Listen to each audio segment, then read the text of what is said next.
you live on YouTube. Hello, welcome to Yorkshire Engines. Hi guys, all three of us here, me, Nathan and Suzanne.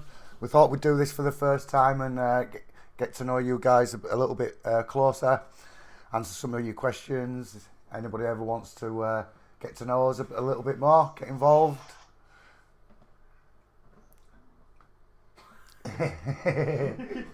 It's not easy, this. Yeah, it's not that easy doing this, guys, I'll tell you. Putting yourself out there.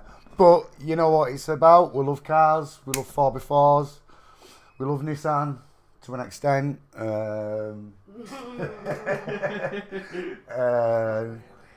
Really, yeah, that's it.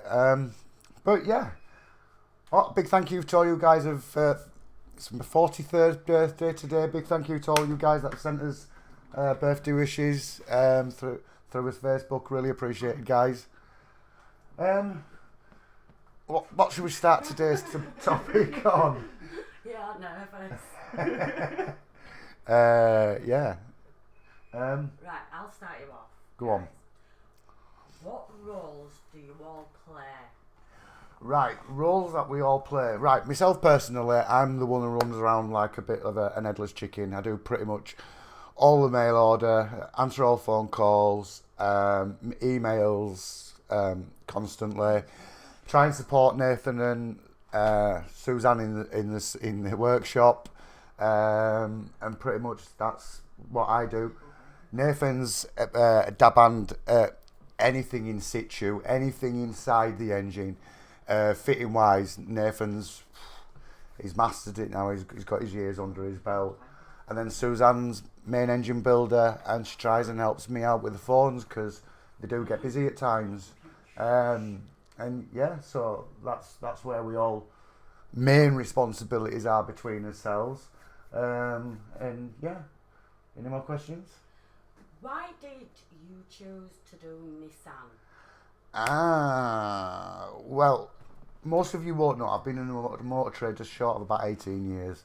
And we used to do all 4x4s. So that were the Land Rover 300 TDI, 200 TDI, Mitsubishi L200, the Mitsubishi Shogun, and the 2.5 and the 2.8 engines. We used to do a lot of them back in the day. So we used to do all 4x4s. And then when the D22 come out, it was probably one of the best engines when you first drove it, new, the D22 in 2002. It outdrove the L200, the Ford Ranger, because the L200 were a 2.5, but it were only an 8-valve engine. The Ford Ranger, that were only a 12-valve engine, whereas the D22, it were like the first flying diesel engine and fastest diesel engine that I drove for years. So the D22 were a good seller and a formidable truck when they were running right. It was just what was to follow that didn't go down too well with everybody, to be honest with you, because they did get it severely wrong. And the reason why they got it wrong was because of my good friend Carlos Goshen, but we'll talk about him later. Right, the next question. What is the most common fault you have been asked? The most common fault has got to be, without a shadow of a doubt, the timing chain.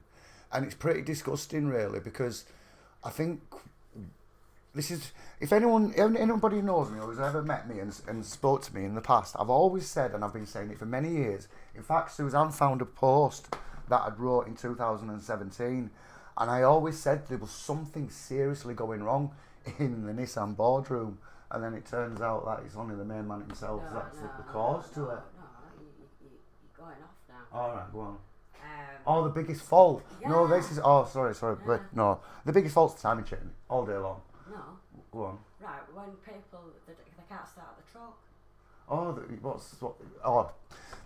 Your vehicle won't start in the morning, or it keeps cutting out in the morning.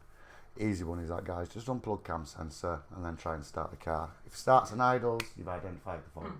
Timing chain stretch. But my point, going back to Carlos Goshen and whatnot, is in 2010 they changed the position of the timing when they could have fit the double, and that's my biggest bugbear with Nissan, because that's the biggest fault, and they knew about it for years. Why, when they changed an engine in 2010, would they go and make the same mistake? I just thought it was ludicrous, mate. It was absolutely rubbish. But yeah, that's my thoughts on that one. Any more questions, Suzanne? What happened to the motor in the last video? You remember when he went to the garage? Yeah, the D22 that were making that horrible rattling noise. To cut a long story short, he took the top timing chain cover back off and put a screwdriver between the top banana guide and the actual tensioner itself, and there were no tension in there whatsoever. So what he'd actually done, he'd over siliconed round the back of the timing plate cover, which had then covered the oil gallery, which feeds the tensioner. So there was his fault. Unfortunately, he had to take the cylinder head back off, de-silicon it, re-silicon it, and put the cylinder head back on. So, yeah, Paul had a full day's work extra to do there, but it is what it is. Number 5 now. Just so I smell. What happened with IMEX parts? Ooh, IMEX parts. In the end, they'd sent us a couple of threatening letters, tried to get me to pay their legal costs, and so we ended up sending a couple of legal letters back to them because the demands were absolutely pathetic. They expected me to do a public apology here on YouTube and remove the video, and it were like that IMEX parts sold me faulty parts. I fit them to an engine and they failed. I had to put them engines right. It cost us a fortune. But we never got a penny out of IMEX. And to be honest with you, I just give up on it. I just didn't want to go through the legal procedures because I've been there before, and once you start paying solicitors, it never ends. It never ends. It's an absolute fortune. So we took it on the chin. We've moved on. And yeah, we've stuck together as a family. There's been some tough times along the way, but we're still here. And this is what the channel's all about. It's like using our years of experience to help you guys in repairs, because we've seen it. We've seen people spend thousands and thousands on repair after repair after repair because of the amount of things that go wrong. So yeah, it's one of them things really. It's just let's get on with it. So bye bye IMEX parts. And for anyone who hasn't actually watched or doesn't know anything about the IMEX situation, is we made a video, was it last year, revealing everything, and we even What it last year? Well, yeah, well, last year. Yeah, last year, 2018. Yeah. We made the video about the IMEX parts. We even showed you the internal damage of what happened to just one of the customers. I think we had 3 or 4, didn't we? No, Five in total. 5, yeah. 5 in total in the end. And in that video we show you the ultimate, destruction of actually what happens once one of these chains goes, and what happened when their parts failed. So if you can go back, watch that video, you can see for yourself the issue that we had with IMEX parts. In it. Yeah, not nice at all. Next one. Yeah. What are your thoughts on Carlos Goshen? Oh, right. If Carlos Goshen, sure. When you realise and you look into Nissan themselves and you look at the history of Nissan themselves, is when I were growing up and when I was young and doing my apprenticeship, Nissan had the best reputation in terms of the engines. Their engines were absolutely bulletproof once upon a time. And then you look at when Carlos Goshen took over as CEO, as the main chairman, he's got a reputation for basically putting Nissan on its feet and generating millions of pounds worth of sales and growing the company into other companies. But what is done in terms of, he's been arrested 3 times. He's recently been arrested 2 days ago on fresh allegations over a £34 million. Yeah, £34 million and a massive luxurious yacht as well, which probably cost the extra probably £6 million itself. Yeah, which all come out of a Nissan purse. And then you look at the vehicles and how badly they've gone downhill and how they've lost the reputation. And also, for a fact, I know 12 years, they've not changed, they're still making the same mistakes to this very day as what they made 12 years ago. So, Carlos Goshen, yeah, right in hell. As he's in jail right now. It's making our jobs a hell of a lot fucking harder. Yeah. No, but think about it, the D22 was, D21 solid truck. The bulletproof. That was the old, yeah, 2000, pre-2002, 2001 Cabstar D21, absolutely solid tank of a truck. I've got people wanting to buy them and export them all around the world. I've got customers in Africa that are screaming out for them, but you just can't find them anymore. But what it seemed to me, since he came on board, like the cutback on the D22, then on the bearing shells. Yeah, well, that's what Carl's Goshen's been all about from day one. Is cost cutting, Yeah. and it's been consistent for well over 12, 13 years, and we're all seeing it today. I mean, the new MVP 300. I'm getting phone calls, people at 70,000 miles, 20,000 miles, 40,000 miles, 60,000 miles with a major fault. Some people are asking you to have a look at what they're saying. Right, guys, let's. I need my kicks. Do you want to borrow mine? He's getting old. I'm getting old. Do you want to borrow my glasses? They're a bit big. Yeah, we'll do some subscriber questions and answers. Yeah. Just scrolling then. Right. Oh, you don't look good. You don't look good, camera. Oh no. I have a Nissan question. Go for it, mate. Are you going to answer the question? If I can find it. Start from the top. You missed them all out. Straight to the bottom. We're looking. There's one Yeah. about the African. Hey, you better swap seats with me. You read them. I'll answer them. I think it's the bad boy. Where are we? Oh, you're not blind. I get what you mean because you started to put a question. You just scroll through it. You just scroll through one of them. Oh, you found it. You went down to the SLM. Where is he just intro there? They will answer you.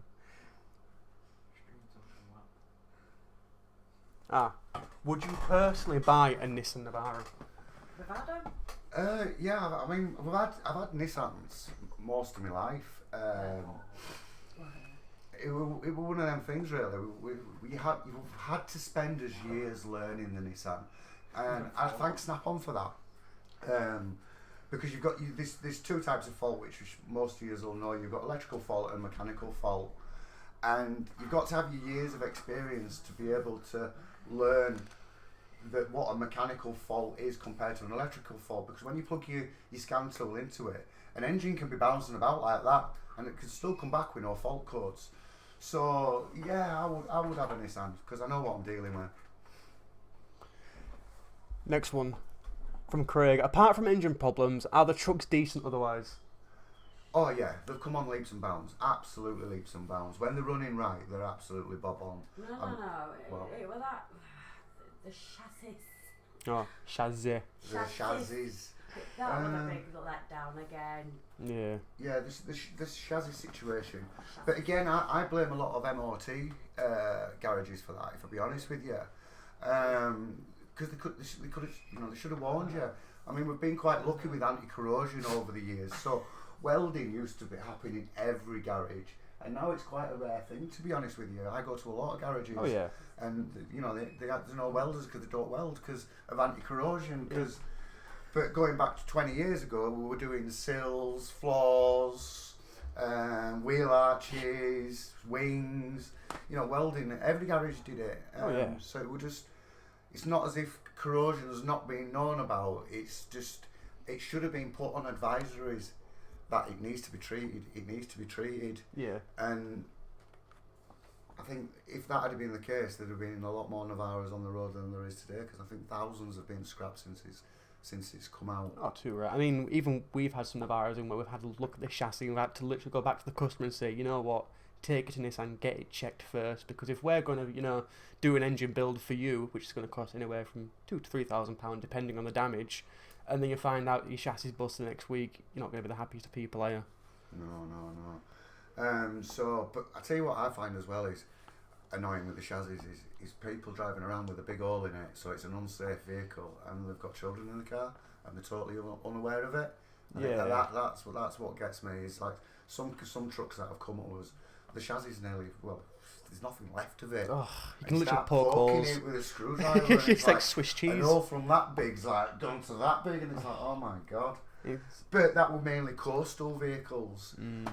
Gareth came up. He lives down Portsmouth, and his was, I think it was an 07 or 08, and it was clean as chassis I've seen. Oh yeah, I've seen in donkeys. it was so smooth. It still had paint on it.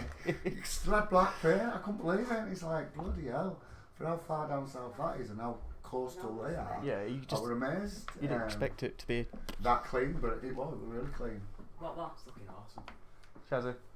Somebody else has asked about the engines, but I think we'll come into that in a bit out on questions about the V6 and stuff like that. So we'll go to the next question anyway. Yeah, and so we'll answer a few more of the questions that are coming through on here first, and then we'll go back to this. Yeah. It says, this is Dello Bravo, I have an 07 Nissan Qashqai, it jerks when I hit the gas. It jerks when you hit the gas, right.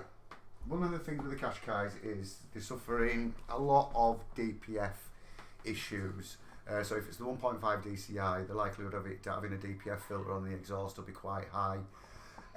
So my advice to you on that would be check out his other videos on DPF regeneration, because every diesel engine is the same. The only reason why we specialise in the Navara and the Pathfinder is because it's the YD25 engine.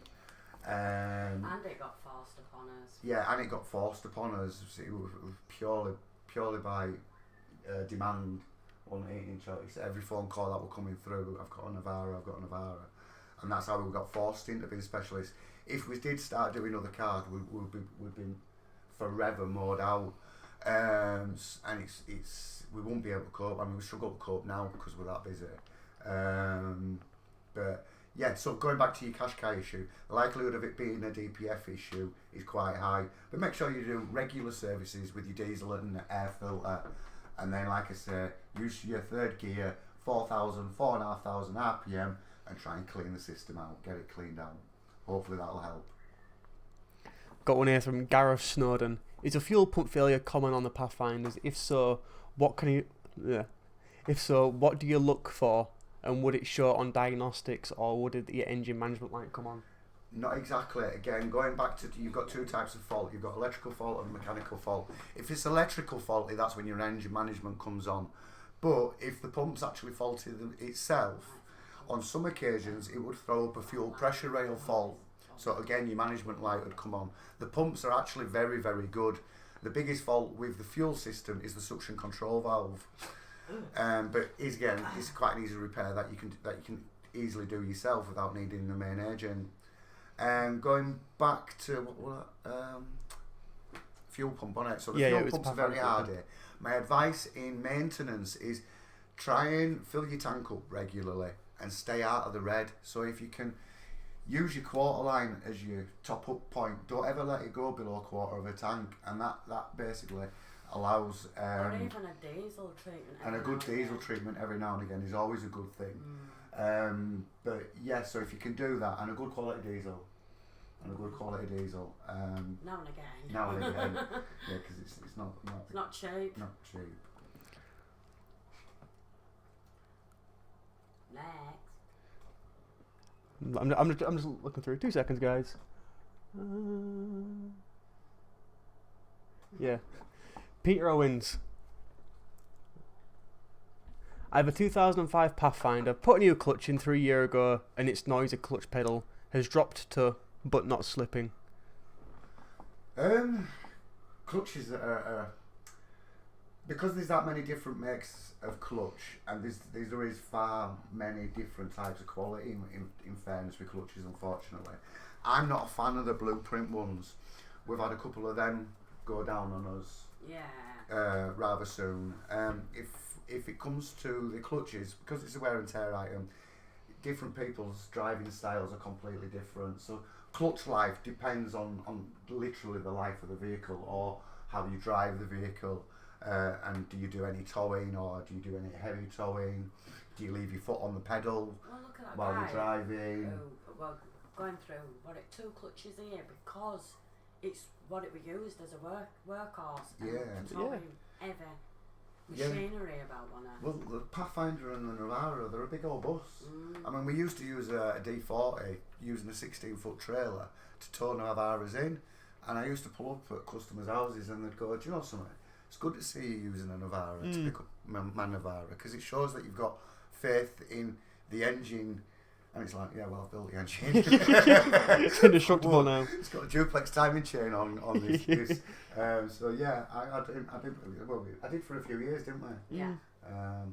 And then Vosa, Well, Vosa, tachographs, yeah. Right, we'll do the last question on this section for now. James Romano, I have a 2013 D40 Navara and love it. What can I do to ensure the longevity of the engine? So how would I be able to, to make sure like it's up to the task? Please don't take me wrong on this, guys. The 2010 to 2015 is probably one of the worst engines that I've seen, and the amount of faults that we're seeing is ridiculous, and it's a combination of faults, and the beauty and the most important thing that you need to do with, if you own a 2010 to the 2015, is service it every 8,000 miles. That is a strong indicator. Well, it's not that. On a service, there's indications whether your injectors are faulty due to how much oil's coming out. That's the disappointing thing, is that the recent cars that we've got in at the minute, or the runner cars that we've got in at the minute, are 2010 and 2015, but they've all suffered major engine failure because of faulty injectors. So checking your oil on a regular basis is a real must, because the silver D40 that we've just done and the Pathfinder that we've just done, one had done the turbo, so it hydraulics and done the valves, and then the other one had done a big end. Yeah. So it's sort of like, if you're servicing it regularly, you can monitor it. Yeah. And then again, you're avoiding faults, because you're changing the diesel filter regularly. You're avoiding blocking up injector nozzles. You're avoiding suction control valve faults. Air filter. An engine has got to breathe both in and out effectively. So you need to be checking to see if you've got a DPF filter on your exhaust.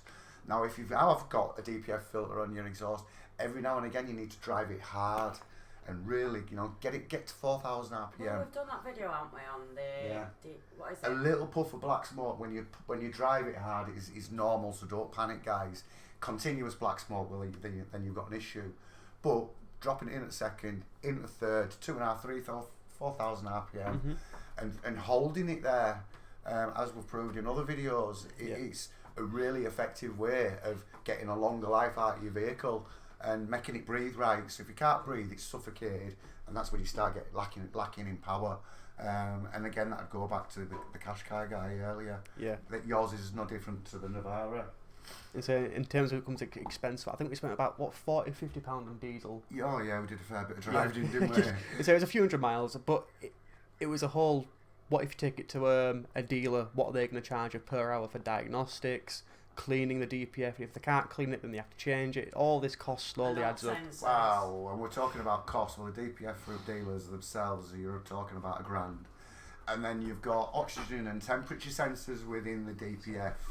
And gas return pipes, and they all say you can't get them out, so you've got to replace them with new.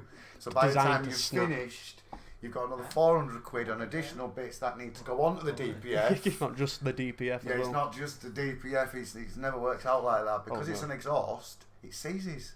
Yeah, it's all rusty. Because it's underneath the car. All the exhausts, they just seize solid. Just designed to fail, pretty much. Yeah. And snap. Yeah. I think what we'll do is we'll swap seats now, and I'll go back to these questions. Yeah, of course you can. Switch room. Nothing ever happened. Right. Here's one for you. What are your thoughts on the new MP300 Navara? Ooh, they're nice to look at. Stunning. Drives well. Comfortable. Very comfortable. Mod tech's improving, isn't it? Coil Springs, not a big fan. I've got a dodgy back from time to time. And with coil springs, if you go for a large curb, you get this thud. Yeah. You literally get it's like a solid thud, and it's sort of like can play on the bottom of your back if you're an old man like me. So that's what I think about the drive. The power, again, yeah, it's there. You know, so if you want to be towing 3 ton, 3.5 ton, you know, it'll pull it. Yeah, there you go. It's just what I know about the engine itself. That's again the letdown. There's no two ways about it, guys. It's a Qashqai engine. Same engine is in the X-Trail. It's the 2 litre M9R, so it's the sister engine to the M9R. And the same engine's been in the vans. So it's just a van engine. What I can prove to you and what I can tell you beyond a shadow of a doubt is it's been put in the vans and it's been out a few years. And I've already had phone calls from people about timing chain stretch and the unplug cam sensor and it runs and idles. So we already know for certain that they do chains. We also supply chains for the Qashqai engine to garages. It's the chain kit genuines is about 230 quid. Which ain't bad really, is it? No, but it's only a single timing chain, 2 guides, a tensioner, and that's pretty much it. It's a really basic kit. But the fact of the matter is in the vans you're only allowed to carry 1.5 tons. Yeah. Payload, right? What they've done with the MP300, and they've only done this for one reason. What they've done with the MP300 is they've given it a 3.5 ton tow capacity. And the reason they've done that is so they can compete with Land Rover. Yeah. Straight up. It's so they compete with Land Rover. I mean, the top of the range MP300 still going to set you back 30 grand. Oh, I think that's even about 32 to 34. Yeah. So my point being is what we know about it being in a van engine, and then you're giving it this massive tow capacity. And it's like people who are giving 30 grand for this vehicle thinking that, wow, we've got 3.5 ton tow capacity. It's like, I'm sorry guys, but time will tell, and we'll prove it, of course, but I know it for a fact. They're going to be doing timing chains for fun.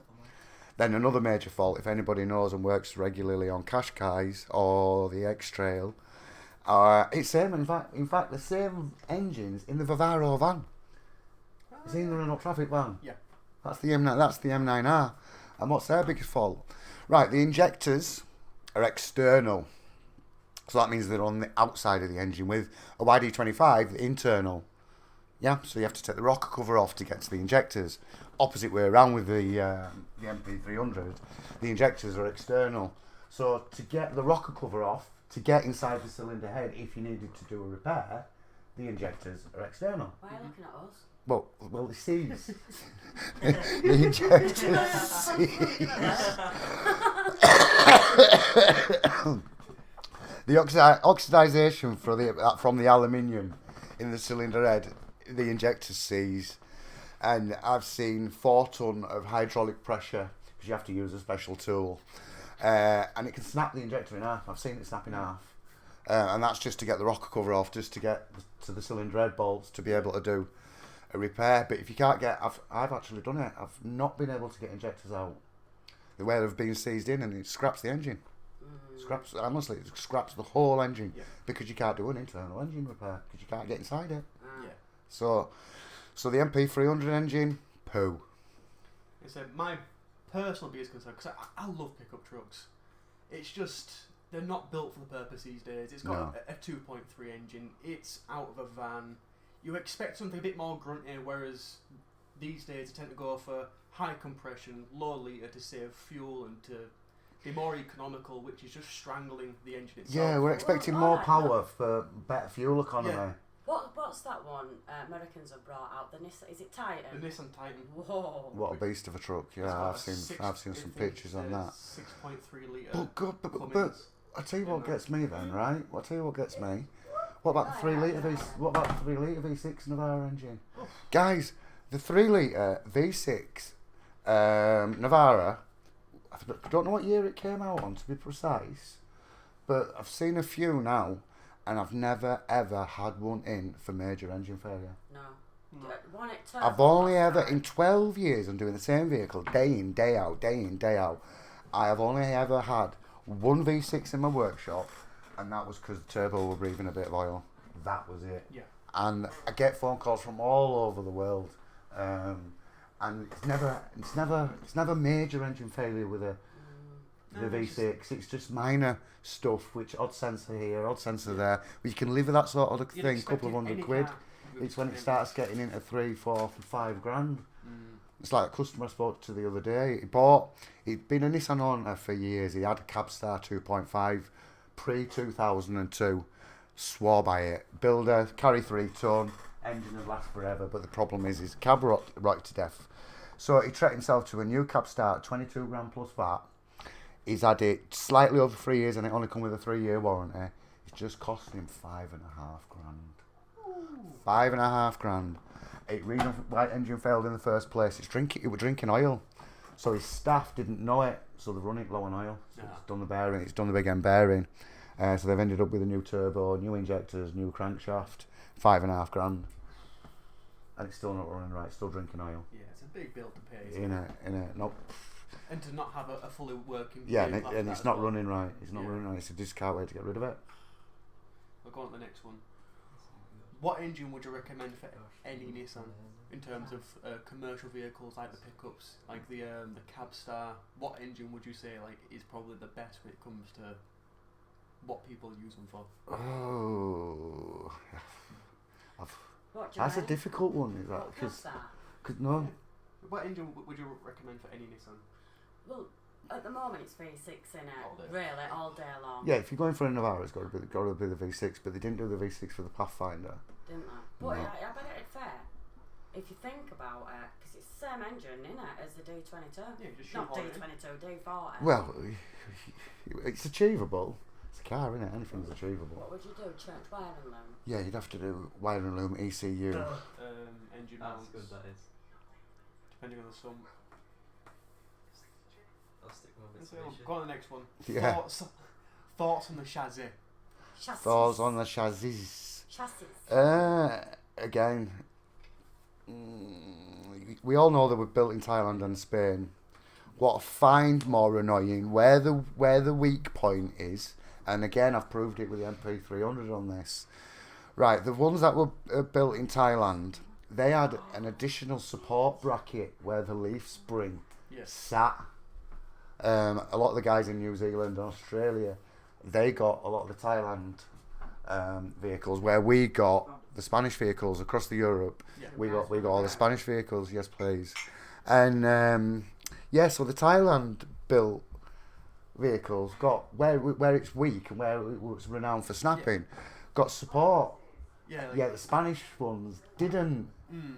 And I thought, well, why would you do 2 different things in 2 different countries? You'd have thought the production line process would be exactly the same. Yeah. But then there's another thing with the Navaras. What got my go is they weren't just rusting on the outside. They were rusting on the inside out. Yeah, which also made it very hard to determine if your chassis was actually safe. Because with it being on the inside, it looks shiny and nice on the outside. You don't know the actual structural integrity until the Yeah. inevitability. We literally have to snaps send a or bloody crackles. We have to send a bloody camera down there. And it's like you've no beating it if you haven't treated it right at the early stage. Mm. Once deep rooted corrosion starts, you can never stop it. Oh, it just You spreads. can never stop it. It's like a virus. It just goes on and on and on. So light surface rust is treatable. Oh, you can remove it. Do you know what I mean? So if they just dip treated them, to me it's like they didn't get dip treated. They didn't get any anti-corrosion Yeah. whatsoever. It's like they just got a steel frame, welded it together, and painted it. It literally is that way, isn't it? Yeah, to me that's exactly what happened at the chassis. Yeah. And then that's why it's been such a big problem. What's crazy is Nissan are keeping it quiet in other countries. Yeah. Nissan are honestly keeping it quiet in other countries. I'm getting people from Germany, right across Europe, that have rung me and they've got a problem with the chassis, and Nissan are just not accepting as responsibility, and it's like they did in this country. I mean, they did. They were quite honourable in buying them back. To be fair, yeah, to be honest. I mean, I think we could argue. I think we all could argue all day long about the issue with the chassis, because it's. There's a lot of people out there that we've dealt with for years, haven't we? They've spent fortunes on the trucks. They love them. Oh yeah. I mean, I love them when they're running right. It's like lift kits, chrome, lights, light bars, snugman tops. I mean, you can have a fortune in a snugman top, can't you? In fairness, I mean, roll tops. Yeah, you got to think of the people who turn like adventure vehicles with a stick a camper on the back. Yeah, oh yeah. There's a firm in Germany where you can literally go. It's like a mini caravan for a 2-berth. Yeah. And Raise it's the roof and everything. it's unbelievable. So these people go right deep into the wilderness with them and go shooting with them, and yeah, like a big investment at the end of the day as well. Yeah, Not only is it a vehicle that's serving a purpose, but it's also something you're relying depend on to get you out of what could possibly be a life-threatening situation, depending on where you are. Another thing that I want to go back to on that Carlos Goshen, which is because it means something to us all, because I've always said I'm disgusted with Nissan. I really am, and I proper fell out with job for a while. Yeah. You when you do the same job day in day out, and you're hearing the stories of the customers and what they're going through with the vehicles, and it's like there used to be quality. It's true. There used to be quality, and now that Carlos Goshen's gone, let's hope they get back to that mindset. Yeah. Whereas they are going to build us a 4x4 that we're going to put us life savings in. I mean, like you said, you go buy a brand new MP300, best part of 30 grand, top at range. You want that 30 grand as an investment. Of course you do. You want it to suit your purpose, potentially because it's a commercial, earn you money. Yeah, it's not a massive all-rounder. But last for years to come. This is why we use anti-corrosion, because you want the vehicle to look good. Yeah. You look at the D40s, or 5 or 6 D40s, still look good. Yes. Still look a beefy truck. Yeah, you see them on the roads today, they're still, a decent but a high raised motor. It's like, Yeah. The only really corrosion parts were back tub, because of all the mud that I'd collect. Oh yeah. And again, for Nissan, I not put plastic wheel arches in is a joke, because they should have had plastic wheel arches. Right, Oh, yeah. him who won that scan tool, he's got a 2013 cab star. Right. It's on the questions. Oh, now you're asking. So there's some questions to be answered now. Oh yeah, a lot. A lot. So Hugs, I'm glad he's got a scan tool. That's where we're starting from. Hugs, You I scroll think up as what's well if you top, want. I've noticed. It depends which ones you want more.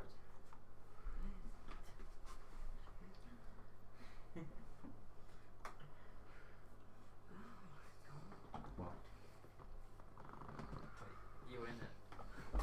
Yeah, from Hugs. Got the scan tool yesterday, thanks. And I have a question. I have a 2013 Nissan Cabstar Euro 5 with only 36,000 on it. It takes ages to start, the warmer it is and the quicker it is to start. But you have to rev it over 2,000 RPM to keep it running, otherwise it will cut out the engine. Cut out the engine sounds lovely, just won't tick over or start. Quick. Yeah. Sorry, my eyes are. Do you want my glasses? I think I need them, Yeah, untick over, quick start. What could it be? I've changed the injectors, so can't be them. No, just unplug cam sensor in it, see if that works. Yeah, my first advice on that one, Hugs, is unplug the camshaft sensor and see if she'll hold idle. If she's still cutting out, again, when you say you've changed the injectors, we always have injectors tested before we actually go ahead and change them. From the vehicle that you've got, that's the biggest fault that we're seeing in the workshop at the minute is faulty injectors. Like I say, we've had a massive run of, again, like I said, 36,000 miles.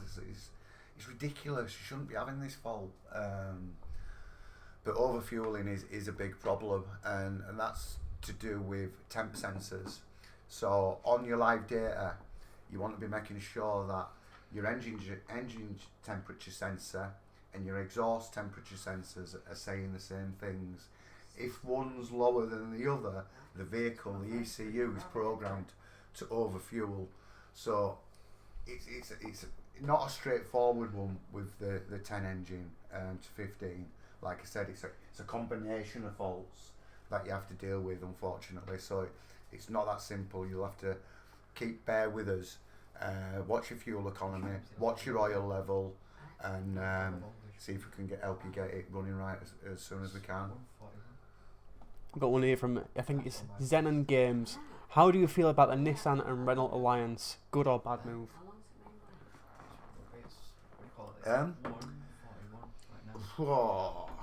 It's been good for. I'd say it's been good for Nissan. It's been good for Renault. But again, the same principle that's been applied at Nissan has also been applied at Renault. So everything's interchanged, and everything's about mass production at lower costs. This is why you're finding that the Renault engine that's in the Navara is backed by Nissan. If you get, even though it's a Renault engine, it's Nissan influenced in the design and build of it, and you'll find the same engine and the same principle of engine in virtually every car, whether that's going to be petrol or diesel. Single timing chain, cheaper cylinder head. So it's all about mass production at a lower cost, because that's what Carlos Ghosn were all about. So yeah, for Renault owners and Nissan owners, they're going to be suffering for a while. Again, like I said, it's going to be a few years before they get it right, because it takes years. Oh yeah, it takes years and years to get an engine right, because you've got to test it out there on the road. You know, it's like giving it a 3.5 ton tow capacity when it's only been in a van which can only carry 1.5 tons. You know, come on. A bit of trial testing would be somebody nice. somewhere must have gone, that's not quite going to go down too well. But yeah, so that's pretty much it, because you find cheap engines, build them as cheap as they can.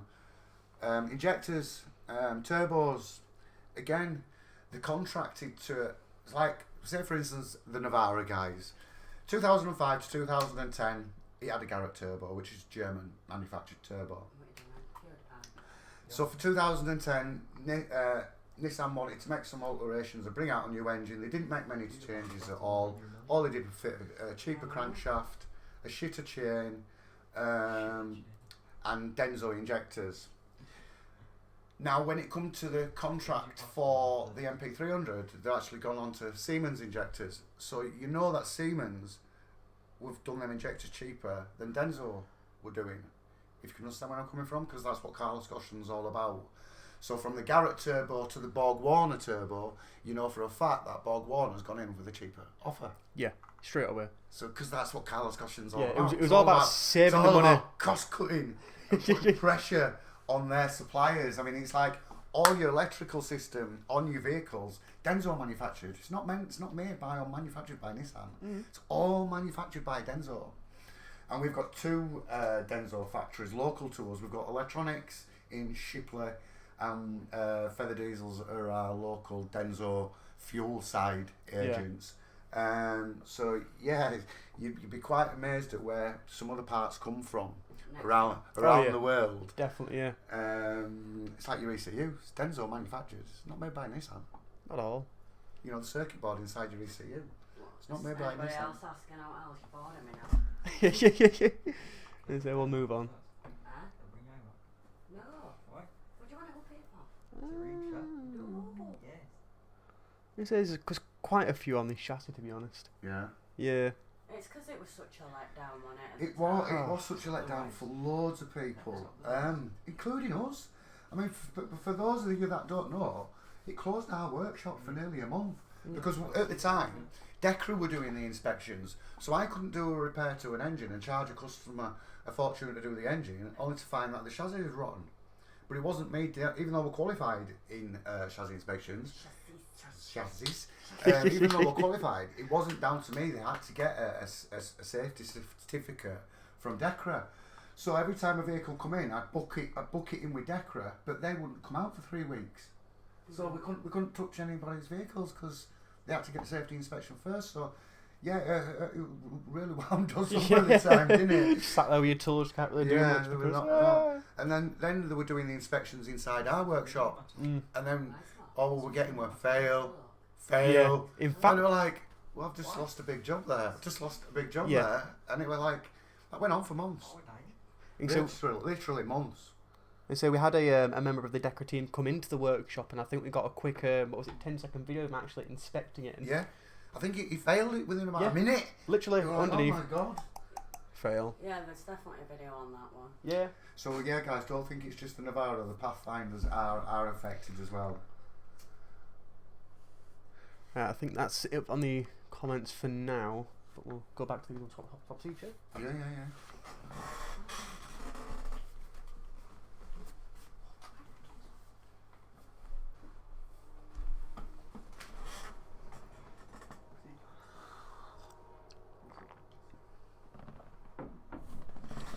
Right, go on.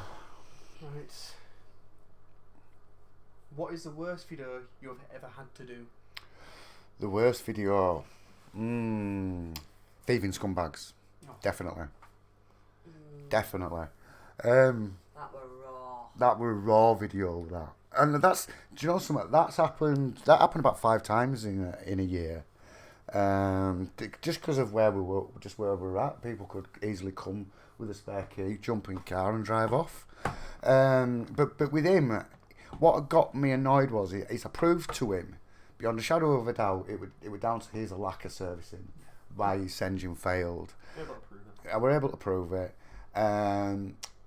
All I asked him to do was cover the cost of the parts for the repair. We supported him, so we took the engine out, didn't we? Yeah. We've paid for the crank and the conrod and new bearings, and then he just basically jumped in his car and drove off. Yeah.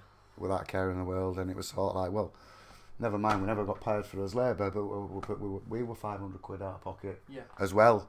So that was probably one of the rawest So it wasn't the best of times, was it? No, because if you know us personally, guys, and this is why we do the videos, is we genuinely care about people, and we genuinely care about the vehicles and what people go through with them, because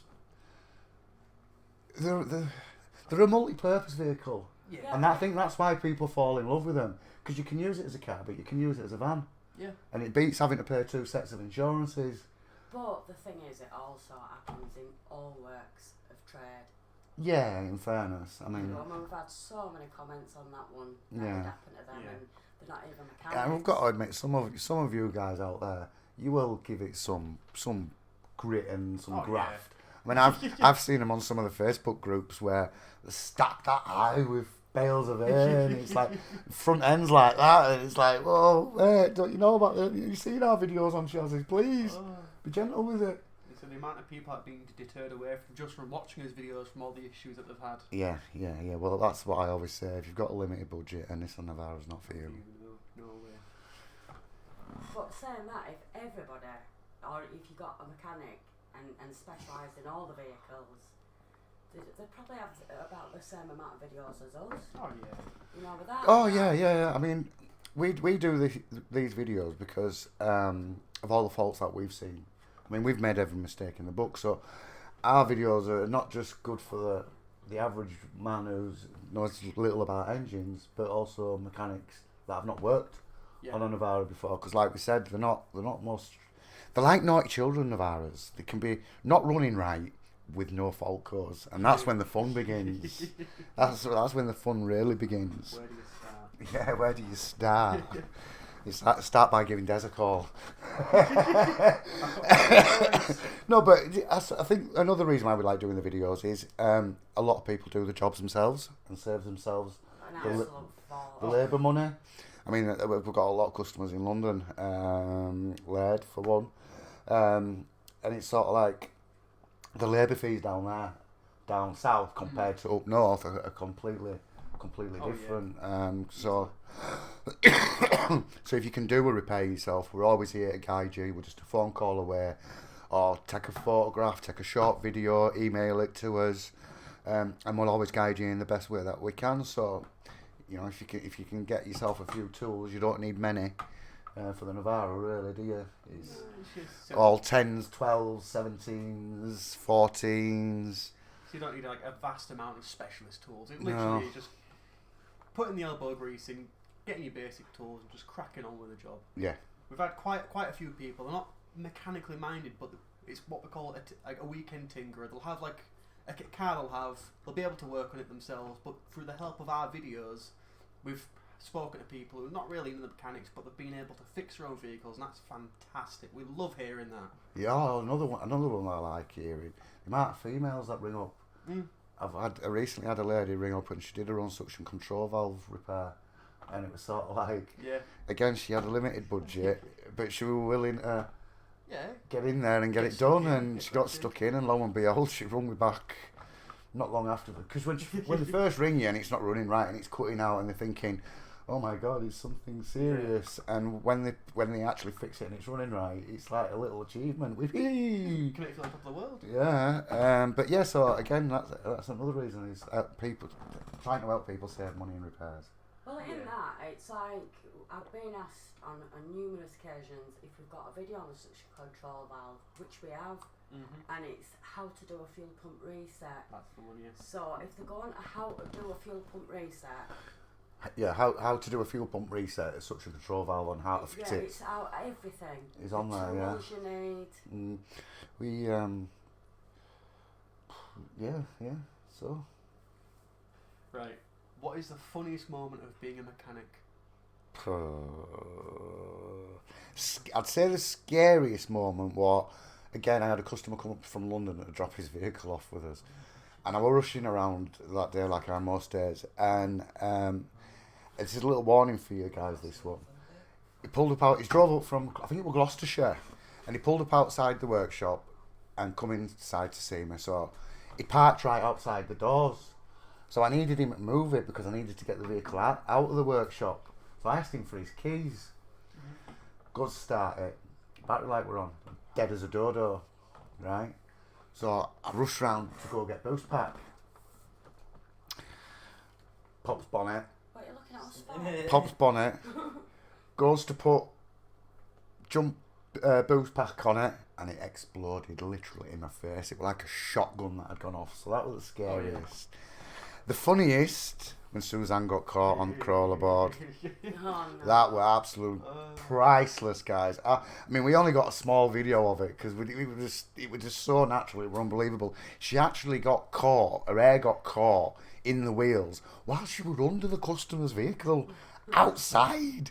She had to literally turn herself around and crawl out on her belly. Oh, yeah. You know how difficult it is trying to pull someone out on a crawler board under a vehicle, and they can't let go of what they're holding on to because they're holding on to the bloody hair. And I was panicking. Come on! Honestly, it was like... It was that was probably one of the funniest things I've ever seen. It's just something you don't see. I think that's why it was so funny. Yeah, they're gonna have a look at that video. If you haven't seen it, go back and watch that video. It's a belter. Hilarious. It's absolute belter. But yeah, because like you say, you don't expect that. Oh no, especially when you were panicking. I thought we were going to have to chop her hair off, guys. Honestly, we did. We really thought we were going to have to chop. You got the scissors out? Yeah, I got the scissors out. She was going to have a bob. Except lopsided.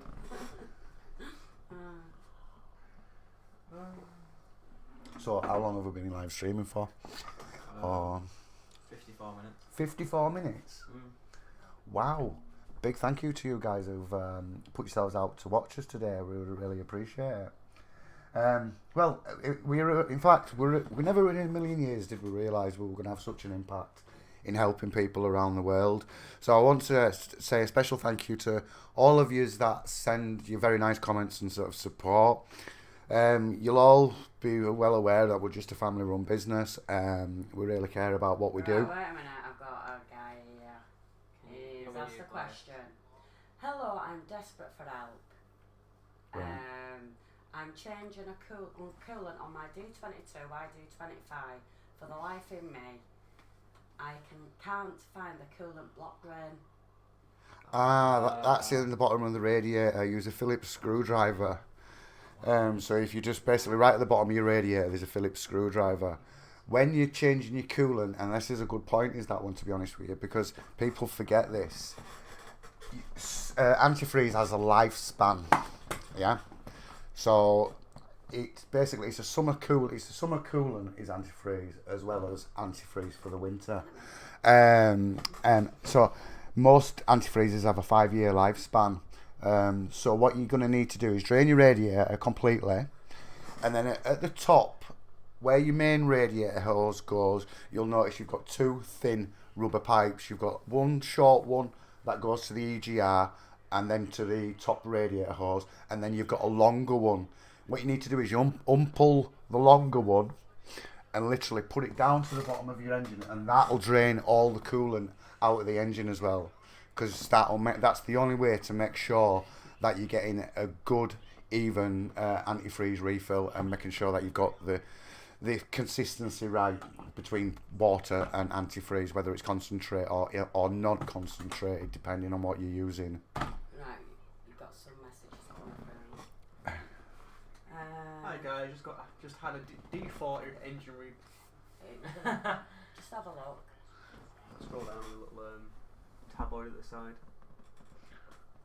Yeah. Yeah. Oh yeah. Makes sense. I couldn't see it. Yeah, the bottom one there by Darren Collins. Darren. Just had a D40 rebuild, and it's smoky, black under acceleration or when the turbo kicks in. I'm told it's a fuel rail. No, absolutely not the fuel rail, buddy. First thing on that one is you've either, when it's black, different colours of smoke will tell you different things, yeah? And with black smoke, it's one of 2 things. You've either got a faulty EGR, which as a diagnostics thing you can just do a quick EGR blank, or you have got an overfueling issue. And again, going back to overfueling issues, I'm going to have to do more videos on this to prove it to you. It's a combination of things. It's not just one thing. And if you haven't got the latest update on your snap-on scan tool, you're not going to be able to repair them, because you've got to reset the temp sensors, and then you've got to reset the ECU, do a fuel pump reset. You're literally resetting, because an ECU learns a particular driving style. Yeah. It's there to adjust. And the way a modern diesel engine works, it's not like it used to be years ago. High pressure fuel systems, where there were indirect fueling systems years ago. That's why diesels were a lot slower than they are today, because of the high pressure fuel system. A high pressure fuel system is like atomizing fuel. And what happens is eventually them nozzles get worn and it squirts diesel, so it's not atomizing it anymore. So that's where it tends to be a faulty injector. So that's one of your 2 faults. You've either got a faulty injector or a faulty EGR.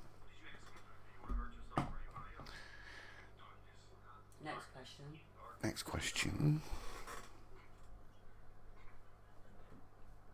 Galvanise the chassis. They are actually galvanisable. I have had people buy a chassis and have it galvanised. Yeah, you can have it dipped.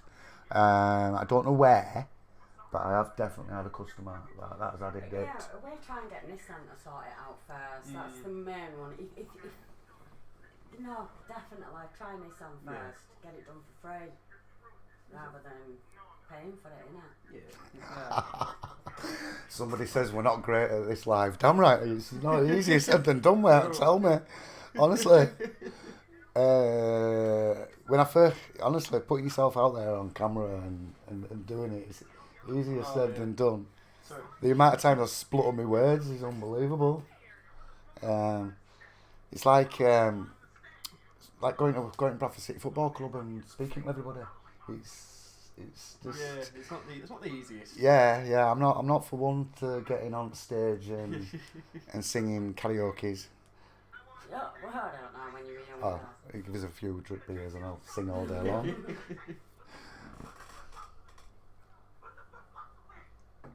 Nice brew. Yeah, brew. Right, are we on his last question? That's all the questions. Is that all the questions? Just answering what people are asking